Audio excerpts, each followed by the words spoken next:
Association کی طرف سے آپ سب کو خیر مقدم اور دل کی گہرائیوں سے مبارکباد دیتا ہوں کہ آج الحمدللہ یونائٹڈ صرافہ ایسوسیشن کی رجسٹریشن کا کام مکمل ہو گیا ہے اور اس کے بعد انشاءاللہ سرٹیفکیٹ بھی آپ لوگوں کو دیے جائیں گے اور اس سے جڑ کر ہم بہت سارے کام کرنے کی نیت رکھتے ہیں. منزل سے آگے بڑھ کر منزل تلاش کر مل جائے تجھ کو دریا تو سمندر تلاش کر. بولنے کا مطلب یہ آتا ہے کہ اپنی جو سوچ ہے اور اپنی جو سمجھ ہے اور اپنا جو کام کرنے کا جو طریقہ ہے اس کو ہمیں پوری طرح سے بدلنا ہے اور وہ ایسا ہی نہیں بدلے جائے گا. اس کے لیے کافی محنتیں کرنا پڑے گی, کافی جدوجہد کرنا پڑے گا اور بہت سیکریفائی کرنا پڑے گا. جو ابھی تک ہوتا رہا ہم اس کو پردہ ڈالتے ہوئے آگے ہمیں کیسا پڑھنا ہے اس کے ہم پڑھنے کی کوشش کریں گے.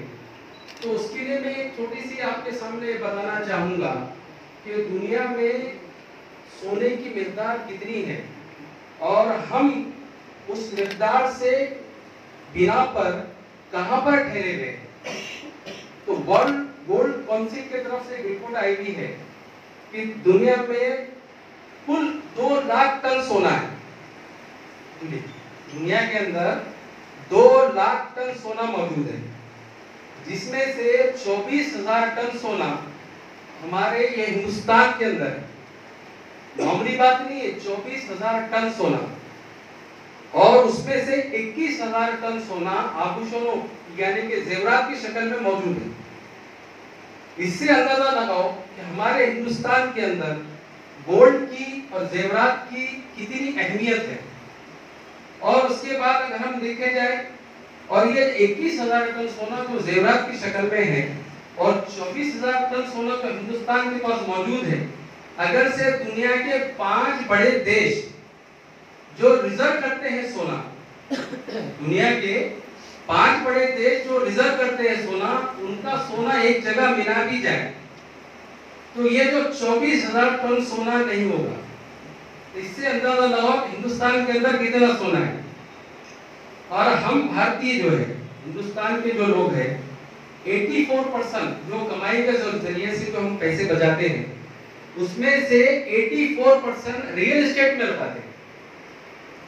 جو بھی ہماری کمائی ہوتی مہینے کی سال کی جو بچت کر اس میں 84% ریئل اسٹیٹ کے اندر کام کرتے ہیں اور 11% سونا خریدا جاتا ہے. ہندوستان کا جو اکنامی ہے اگر اس کو کیلکولیشن کریں تو 11% کے اندر 11% سونا خریدا جاتا. ہندوستان کے اندر اتنا سونا خریدا جاتا اور سب سے پہلے زمین سے جو سونا نکالا جاتا دنیا کے اندر.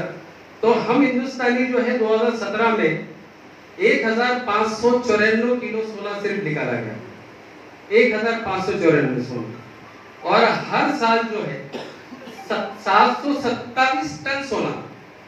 کتنا یہ آگرہ ذہن میں رکھیے آپ, اس کی وجہ ہے میں بتانے کی آگے بتاؤں گا انشاءاللہ کہ 727 ٹن سونا ہم باہر سے امپورٹ کرتے ہیں, خریدتے ہیں. یہ معمولی میرے وقت سے صدا صاحب یہ بہت بڑی بات ہے کہ 727 ٹن سونا ہم باہر سے لیتے ہیں. اس کا اندازہ لگاؤ کہ ہندوستان کے اندر گولڈ کی کیا اہمیت ہے, ہندوستان کے اندر جویلری کا کتنا چلن ہے. اور اس کے بعد میں بتاؤں گا کہ دنیا کے کم سے کم 30,000 ٹن سونا زمین سے آج تک نکالا گیا. یہ بھی سمجھنے کی ضرورت ہے کہ آج تک دنیا میں کتنا سونا زمین سے نکالا گیا. دنیا میں 30,000 ٹن سونا زمین سے آج تک نکالا گیا. جتنا بھی دنیا میں سونا ہے اس کا کیلکولیشن کا 48%. یہ سب آنکڑے بہت یہ دماغ کھولنے کے آنکڑے کہ ہم کس بزنس کے اندر ہاتھ ڈالے ہوئے, ہم کس بزنس سے جڑے ہوئے, یہ بس سمجھنے کے لیے میں یہ کوشش کر رہا ہوں کہ آنکڑے بتاؤں آپ. تو دنیا کا کل سونے کا 48% زیورات کی شکل میں موجود ہے. اب اندازہ لگاؤ 48% دنیا کا سونا زیورات کے شکل میں ہے، تو ہم کس بزنس میں ہیں اور آج ہم کہاں ہیں؟ یہ بہت سمجھنے کی ضرورت ہے۔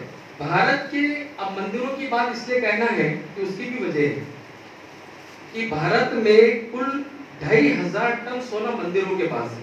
2500 ٹن سونا مندروں کے پاس ہے، اور جو دنیا کی سب سے مشہور مندر تروپتی مندر مانے جاتی، ان کے پاس 250 سے 300 ٹن سونا ان کے پاس بھی موجود ہے، اور تقریباً ہر مہینہ 100 کلو سونا ان کو دان میں دیا جاتا۔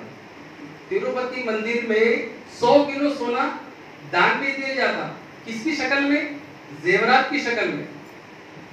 یہ آنکڑے سب ہے نا، سوچو میں کیا بولنا چاہوں، یہ چپی نہیں بولا جاتا۔ 100 کلو سونا ہر مہینہ دان کی شکل میں دیا جاتا مندروں میں، اور بھارتی بینکوں کے پاس 750 ٹن سونا ہے، جو ہم ریزرو بینک کے اندر 750 ٹن سونا ہے اپنے پاس۔ اور آپ دیکھتے ہوں گے متھو فائنانس ہے اور بھی دوسرے جو فائنانس ہے، ان کے پاس تقریباً 200 سے 300 ٹن سونا ہے۔ تو بولنا یہ چاہوں میں کہ ہم جس کاروبار میں حصہ لیے ہوئے ہیں، جو کاروبار کر رہے ہیں، یہ معمولی کاروبار نہیں ہے۔ یہ آنکڑے جب ٹنوں میں لایا، بولنا مقصد یہ تھا کہ دنیا میں اتنے زیورات کی شکل میں کاروبار ہو رہے ہیں، دنیا میں اتنا سونا ہر سال نکالا جاتا، اور دنیا میں اتنا سونا ہے، اور ہندوستان کے اندر سب سے زیادہ کوئی دیش میں سونا خرید کر زیورات بنائے جاتے ہیں، وہ واحد الحمدللہ ہمارا ہندوستان ہے۔ یہ بہت گرو کی بات ہے ہماری، اور اسی ہندوستان کے ہم حصہ بنے ہوئے ہیں، اسی ہندوستان کے اندر ہم کاروبار کر رہے ہیں۔ تو ہمیں یہ سوچنا ہے کہ جب اتنی مقدار میں سونا موجود ہے، اور اتنی مقدار میں سونے کی آبھوشن زیورات بنائے جاتے ہیں، تو ہمیں یہ دیکھنا ہے کہ ہم وہ کون سے حصے میں آتے ہیں، ہمارا کیا درجہ ہوگا کاروبار کرنے کے لیے، ہم کہاں بیٹھیں گے، ہم ایوریج ڈالنا پڑے گا ہمیں کہ مہینے میں ہم کتنا سونے کا آرڈر لے رہے ہیں، سال میں ہمارا کتنا سونے کا آرڈر کے ٹارگیٹ ہو رہا ہے، اور دنیا میں کتنا سونا بیچا جا رہا ہے۔ یہ آنکڑے بتانے کا مقصد یہی تھا کہ ہم اپنے آپ کو کم مت سمجھیے، ہم وہ کیپیبل ہے، ہم 1 تولہ 2 تولے 3 تولے میں آج سیٹسفائی ہیں نہیں میرے بھائی، ہمیں تو ایسا کاروبار کرنا ہے، ہم کو 10 تولہ 15 تولہ 20 تولے سونا کو آرڈر ملنا۔ اب مندروں کا ذکر کرنے کی کیا وجہ ہے، اس کے پیچھے یہ بتانا چاہ رہا ہوں کہ ہمیں ایسا کاروبار کرنا ہے آگے چل کر کہ ہمارے جو ہم وطنی بھائی ہیں، غیر مسلم بھائی ہیں، جو ہمارے پر بھی فیتھ کر کر ہم کو بھی وہ جویلری کا بنانے کا آرڈر ملے۔ تروپتی مندر کے اندر 100 کلو سونا ہر مہینہ ان کو دان میں زیورات کے شکل میں دی جاتی، تو کہیں نہ کہیں بن رہے ہوں گے نا۔ بولنے کا مقصد یہی ہے کہ کہیں نہ کہیں جویلری بن رہی، تو ہمیں عزائم یہ کرنا ہے کہ ایسی جو ہم وطنی ہمارے ہندو بھائی ہیں، جو ہمارے باون گلی کے آ کر ہم کو وہ اس طرح کا آرڈر دے جو بڑے آرڈر مانے جاتے ہیں۔